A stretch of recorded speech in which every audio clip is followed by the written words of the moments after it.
सीईएको गणितमा कसरी राम्रो गर्ने? आउनुहोस् यो छोटो गाइडमा सबै कुरा बुझौँ। गणितमा राम्रो गर्नु एकदमै महत्त्वपूर्ण छ र यसको लागि एउटा राम्रो योजना पहिलो पाइला हो। ल अब हाम्रो एउटै लक्ष्य हुनेछ, गणितमा सबैभन्दा धेरै अङ्क ल्याउने। त्यसो भए गणितमा A+ कसरी ल्याउने त? आउनुहोस् यसको लागि चाहिने हरेक कदमबारे कुरा गरौँ। ठिक छ, अब योजनालाई विस्तारमा हेरौँ। सबैभन्दा पहिलो र महत्त्वपूर्ण कदमबाट सुरु गरौँ। हो, सफलताको लागि योजना चाहिन्छ र योजनाको पहिलो भाग हो परीक्षाको ढाँचा बुझ्नु। यो हेर्नुहोस्, परीक्षाको अङ्क विभाजन यस्तो छ। कुन टपिकबाट कति आउँछ थाहा पाउनु जरुरी छ।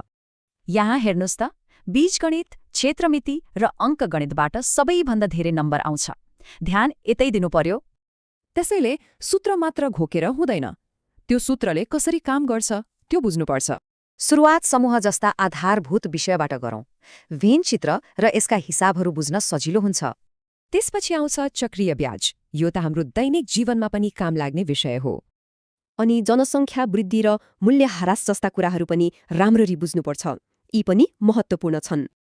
त्रिकोणमिति अलि गाह्रो लाग्न सक्छ, तर अनुपात र सूत्रहरू बुझ्यो भने यो पनि सजिलो हुन्छ। तयारीको सबैभन्दा राम्रो तरिका के हो त? परीक्षामा आउने जस्ता प्रश्नहरू हल गर्ने।